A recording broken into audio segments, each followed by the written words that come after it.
ಎಲ್ರಿಗೂ ನಮಸ್ಕಾರ. Welcome back to ನನ್ನ ಯೂಟ್ಯೂಬ್ ವೀಡಿಯೋಗೆ. ಇಫ್ ಇನ್ ಕೇಸ್ ನೀವು ಸಬ್ಸ್ಕ್ರೈಬ್ ಮಾಡ್ಕೊಂಡಿಲ್ಲ ಅಂದರೆ ಸಬ್ಸ್ಕ್ರೈಬ್ ಮಾಡ್ಕೊಂಡು ನೋಡಿ. ನೀವೇನಾದರೂ ಆಲ್ರೆಡಿ ಸಬ್ಸ್ಕ್ರೈಬ್ ಆಗಿ ನನಗೆ ಸಪೋರ್ಟ್ ಮಾಡ್ತಾಯಿದ್ರೆ ಥ್ಯಾಂಕ್ ಯು ಸೋ ಮಚ್. ನಿಮ್ಗೆಲ್ರಿಗೂ ಹ್ಯೂಜ್ ರೆಸ್ಪೆಕ್ಟ್ ನನ್ನ ಕಡೆಯಿಂದ. ಆ್ಯಂಡ್ ಇವತ್ತು ಡೇ ಇನ್ ಮೈ ಲೈಫ್ ಆಗಿರುತ್ತೆ. ತುಂಬ ಜನ ರಿಕ್ವೆಸ್ಟ್ ಮಾಡಿದ್ರಿ, ಅಕ್ಕ ಡೇ ಇನ್ ಮೈ ಲೈಫ್ ಮಾಡಿ ಅಂತ. So here it is. ಇದು ಎಕ್ಸಾಕ್ಟಾಗಿ ಯಾವ ದಿನ ಅಂತ ಗೊತ್ತಿಲ್ಲ, ಬಟ್ ಹೋಗ್ತಾ ಹೇಳ್ತೀನಿ ಇಫ್ ಇನ್ ಕೇಸ್ ಗೊತ್ತಾದರೆ. ನಾನು ಬೆಳಗ್ಗೆನೇ ಬೇಗ ಎದ್ದು ಕೆಲಸ ಮಾಡಲ್ಲ ಅಂತ ಅಂದ್ಕೊಂಡು ರಾತ್ರಿ ಮಲ್ಕೊಂಡೆ. ಆದರೆ ಬೆಳಗ್ಗೆ ಬೇಗ ಎದ್ದೇಳೋಕ್ಕಾಗಿಲ್ಲ, ಲೇಟಾಗಿ ಎದ್ದಿದ್ದು. ಇತ್ತೀಚೆಗೆ ನನಗೆ ರೂಟೀನ್ ಫಾಲೋ ಮಾಡೋಕ್ಕಾಗ್ತಿರ್ಲಿಲ್ಲ ಅಂದ್ಬಿಟ್ಟು ಈ ಥರ ಆಗಿದೆ. But anyway it's okay. ಮತ್ತೆ ಟೈಮ್ ತೊಗೊಂಡು ನಾನು ರಿಕವರ್ ಮಾಡಿಕೊಂಡು ರೂಟೀನ್ನ ಸ್ಟಾರ್ಟ್ ಮಾಡ್ಕೊಳ್ತೀನಿ. ಕೂದಲುಗೆ ಯಾಕೆ ಟಿಶ್ಯೂ ಹಾಕಿ ರಬ್ಬರ್ ಬ್ಯಾಂಡ್ ಹಾಕಿದ್ದೀನಿ ಅಂದರೆ ತುಂಬ ಜಾಸ್ತಿ ಎಣ್ಣೆನ ಹಚ್ಕೊಂಡ್ಬಿಟ್ಟಿದೆ ಆಯಿತಾ. ಮತ್ತು ನೆಲದಲ್ಲಿ ಬೇರೆ ಮಲ್ಕೊಳ್ತೀನಿ, ತೀರಾ ಗಲೀಜಾಗ್ಬಿಡುತ್ತೆ ಅಂತ ಹೇಳಿ ಟಿಶ್ಯೂನ ಹಾಕ್ಕೊಂಡು ರಬ್ಬರ್ ಬ್ಯಾಂಡ್ ಹಾಕ್ಕೊಂಡಿದ್ದೆ. ಪಾತ್ರೆ ವಾಶ್ ಮಾಡಿದೆ, ಅಡುಗೆ ಮನೆ ಕ್ಲೀನ್ ಮಾಡಿದೆ. ಅಡುಗೆ ಮನೆ ಅಂತೂ ತುಂಬ ಗಲೀಜಾಗಿತ್ತು ಆ್ಯಂಡ್ ಮನೆಯೇ ತುಂಬ ಗಲೀಜಾಗಿತ್ತು ನನಗೆ. ಯಾಕಂದರೆ 10 ದಿವಸದಿಂದ ನಾನು ಸರಿಯಾಗಿ ಯಾವುದು ಕೆಲಸ ಮಾಡ್ತಿರ್ಲಿಲ್ಲ. ಬರ್ತಿದ್ದೆ, ಮಲ್ಕೊಳ್ತಿದ್ದೆ, ಬರ್ತಿದ್ದೆ, ಮಲ್ಕೊಳ್ತಿದ್ದೆ, ಅದಂಬರ್ದ ಕೆಲಸ ಮಾಡ್ತಿದ್ದೆ. ಈ ಥರನೇ ಆಗ್ಬಿಟ್ಟಿತ್ತು ನನಗೆ. ಯಾಕಂದರೆ ನನ್ನ ಮೈಂಡ್ ಚೆನ್ನಾಗಿರಲಿಲ್ಲ ಅಂತ ಹೇಳಿ ಪಾತ್ರೆ ಅಪ್ಪ ವಾಶ್ ಮಾಡದೆ ಹೋಗ್ಬಿಟ್ಟಿದ್ರು ಅಂದ್ಬಿಟ್ಟು ನಾನೇ ಎಲ್ಲ ನೀಟಾಗಿ ವಾಶ್ ಮಾಡಿಕೊಂಡು ಅಡುಗೆ ಮನೆ ಕ್ಲೀನ್ ಮಾಡಿ ಕಸೆಲ್ಲ ಗುಡಿಸಿ ಮನೆನ ಒರೆಸ್ಕೊಂಡೆ. ಆ್ಯಕ್ಚುಲಿ ಇವತ್ತು ಯಾವ ದಿನ ಗೊತ್ತಾ? ಮಂಡೇ. ಇವಾಗ ನೆನಪಾಯಿತು. ಯಾಕಂದರೆ ನಾನು ಪೂಜೆ ಮಾಡಿದ್ದೆ, ವಾರ ಮಾಡಿದ್ದೆ. ಎವ್ರಿ ಡೇ ಪೂಜೆ ಮಾಡ್ತೀನಿ ಆಯಿತಾ. ಬಟ್ ವಾರ ಅಂತ ಬಂದಾಗ ಸ್ವಲ್ಪ ಜಾಸ್ತಿ ಮಾಡ್ತೀನಿ, ಅದು ಬಿಟ್ಟರೆ ಇನ್ನೇನಿಲ್ಲ. ಜಾಸ್ತಿ ಇನ್ ದ ಸೆನ್ಸ್ ಏನೋ ಪೂಜೆ ಜಾಸ್ತಿ ಮಾಡ್ತೀನಿ ಅಂತ ಅಲ್ಲ, ಮನೆಯೆಲ್ಲ ಒರೆಸ್ತೀನಿ ಅಂದ್ಬಿಟ್ಟು. ಬೇರೆ ದಿವಸ ಮನೆ ಒರೆಸಲ್ಲ, ತೀರಾ ಗಲೀಜಾಗಿದ್ರೆ ಮಾತ್ರ ಮನೆ ಒರೆಸ್ತೀನಿ. ಇಲ್ಲಾಂದರೆ ವಾರದಲ್ಲಿ 3 ದಿವಸ ನಾನು ಮನೆ ಒರೆಸೋದು. ಕಸ ಅಂತೂ ಡೈಲಿ ಗುಡಿಸ್ತೀನಿ.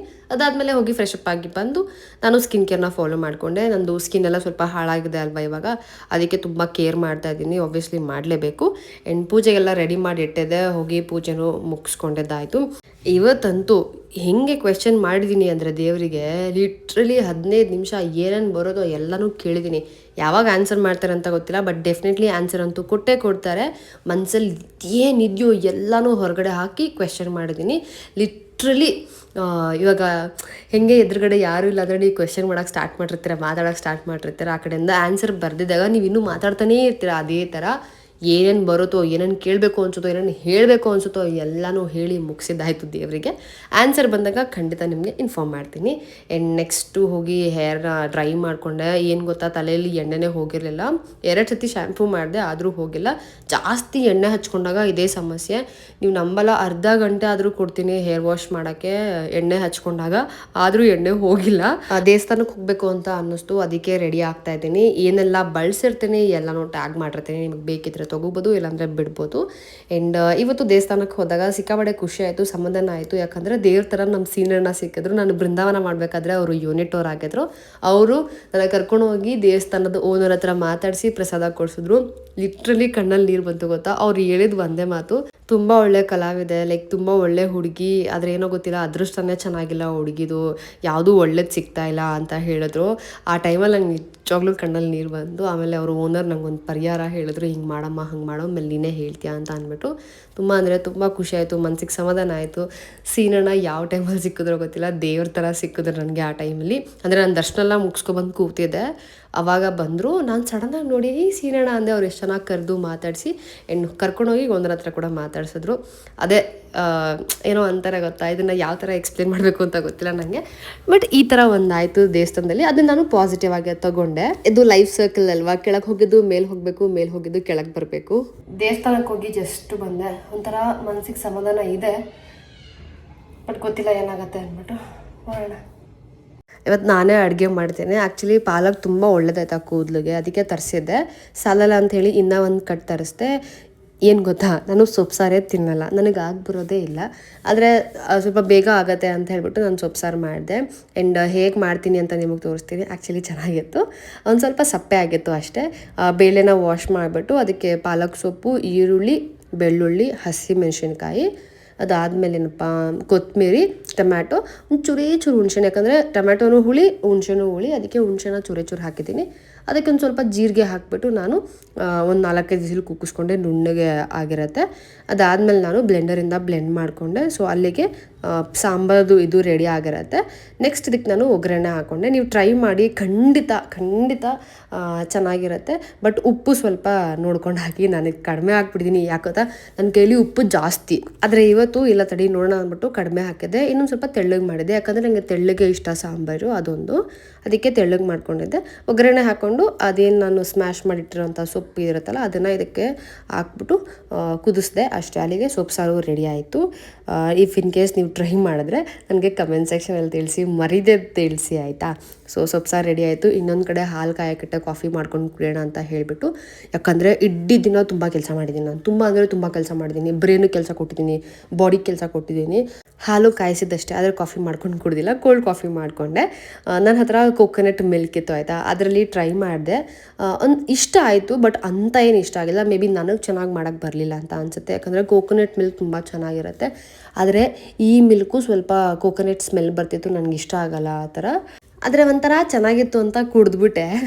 ಇನ್ನೇನು ಮಾಡ್ತೀರಾ, ವೇಸ್ಟ್ ಮಾಡೋಕ್ಕಾಗಲ್ವಲ್ಲ. ಕಾಫಿ ಕುಡಿತಾನೆ ಎಡಿಟಿಂಗ್ ಕೆಲಸನ ಮಾಡಿಕೊಂಡೆ, ಯಾಕಂದರೆ ತುಂಬ ಬ್ಯಾಲೆನ್ಸ್ ಇತ್ತು, ನಾನು ಮಾಡಿರಲಿಲ್ಲ ಸರಿಯಾಗಿ. ಆ್ಯಂಡ್ 2 hours ಟೈಮ್ ತೊಗೊಂಡು ಎಡಿಟಿಂಗ್ ಎಲ್ಲ ಮುಗಿಸ್ಬಿಟ್ಟು ನನಗೆ ಒಬ್ಬರು ಕೊಲಾಬ್ರೇಷನ್ನಿಗೆ ಕರೆದಿದ್ರು ಆಯಿತಾ, ನೇಲ್ ಆರ್ಟಿಗೆ. ಒಂದು ವಾರದ ಮುಂಚೆನೇ ಹೇಳಿದರು. ನನಗೆ ಟೈಮ್ ಇಲ್ಲ ಮತ್ತು ನನಗೂ ಮನಸ್ಥಿತಿ ಚೆನ್ನಾಗಿಲ್ಲ ಅಂತ ಹೋಗಿರಲಿಲ್ಲ. ಆದರೆ ಇವತ್ತು ಸರಿ ತಗೋ ಹೋಗ್ಬಿಟ್ಟು ಬರೋಣ ಅಂತ ಹೇಳ್ಬಿಟ್ಟು ನಾನು ಹೊರಟಿದ್ದಾಯಿತು. ಫಸ್ಟ್ ಹೋಗಿದ ತಕ್ಷಣ ನನಗೆ ಆ್ಯಂಬಿಯನ್ಸ್ ತುಂಬ ಅಂದರೆ ತುಂಬ ಇಷ್ಟ ಆಯಿತು. ಎಷ್ಟು ಎಸ್ಥೆಟಿಕ್ಕಾಗಿ ಇಟ್ಟಿದ್ದಾರೆ ನೋಡಿ ಅವರು. ನೇಲ್ ಬಾರ್ ಅಂತ ಹೇಳಿ, ಆ್ಯಕ್ಚುಲಿ ಇದು ಎಲ್ಲಿರೋದು ಗೊತ್ತಾ, ಬಸವೇಶ್ವರ ನಗರ್ ಅಂತ ಅನಿಸುತ್ತೆ.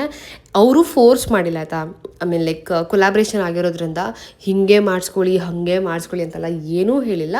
ನನಗೆ ಯಾವ್ದು ಬೇಕು, ನನಗೆ ಯಾವ್ದು ಕಂಫರ್ಟ್ ಅನಿಸುತ್ತೆ, ನನಗೆ ಯಾವ್ದು ಚೆನ್ನಾಗಿ ಕಾಣಿಸುತ್ತೆ ಅಂತ ನಾನು ಹೇಳಿದೆ, ಅದನ್ನೇ ಮಾಡಿಕೊಟ್ರು. ಆ್ಯಕ್ಚುಲಿ ನಾನು ಮಾಡಿಸಲ್ಲ, ಯಾಕಂದರೆ ನೇಲ್ಸು ವೀಕ್ ಆಗಿಬಿಡ್ತವೆ ನೀವು ಪದೇ ಮಾಡಿಸ್ತಿದ್ರೆ.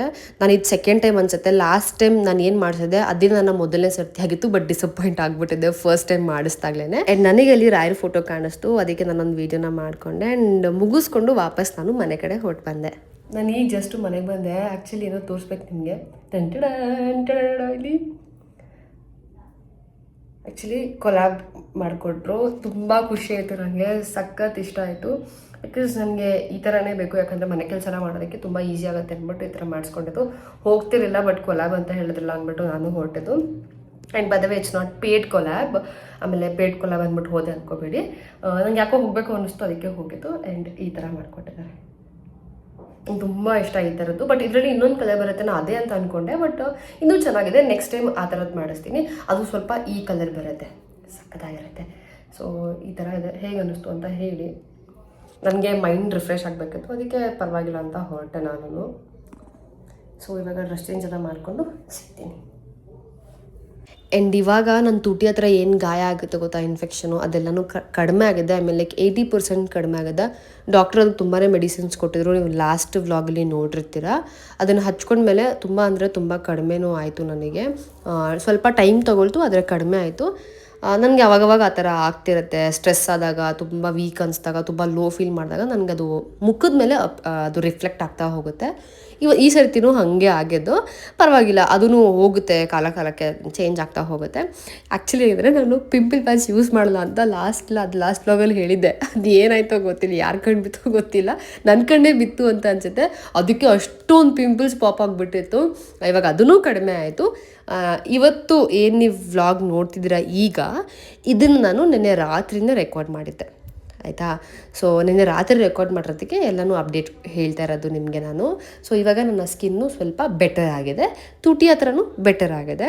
ಸೊ ಮೇಕಪ್ ಎಲ್ಲ ನೀಟಾಗಿ ರಿಮೂವ್ ಮಾಡಿಕೊಂಡೆ. ಜಾಸ್ತಿ ಏನು ಮೇಕಪ್ ಇರಲಿಲ್ಲ, ಲಿಪ್ಸ್ಟಿಕ್ ಮತ್ತು ಏನಪ್ಪ ಅದು ಬ್ಲಷು ಮತ್ತು ಐಲೈನರು, ಮಸ್ಕಾರ ಹಾಕಿದ್ದೆ ಅಷ್ಟೇ, ಜಾಸ್ತಿ ಏನು ಹಾಕಿರಲಿಲ್ಲ. ಸೊ ಮೇಕಪ್ ಎಲ್ಲ ರಿಮೂವ್ ಮಾಡಿಕೊಂಡು ಮತ್ತೆ ಸ್ಕಿನ್ ಕೇರ್ ಎಲ್ಲನೂ ಫಾಲೋ ಮಾಡ್ಕೊಂಡಿದ್ದೀನಿ. ಟ್ಯಾಬ್ಲೆಟ್ ತೋರಿಸ್ತೀನಿ ನಿಮಗೆ, ಡಾಕ್ಟ್ರು ಕೊಟ್ಟಿರೋದು ಎಷ್ಟು ದೊಡ್ಡದಿದೆ ಅಂತ ಅಂದ್ಬಿಟ್ಟು. ನುಂಗ್ಬೇಕಾದ್ರೆ ಹೆಂಗಾಗುತ್ತೆ ಗೊತ್ತಾ, ಕಸರಿ ಅಂತ ಅನಿಸುತ್ತೆ. ಮತ್ತು ತುಂಬ ದಪ್ಪ ಇರೋದ್ರಿಂದ ಒಂಥರ ಹಿಂಸೆ ಆಗುತ್ತೆ.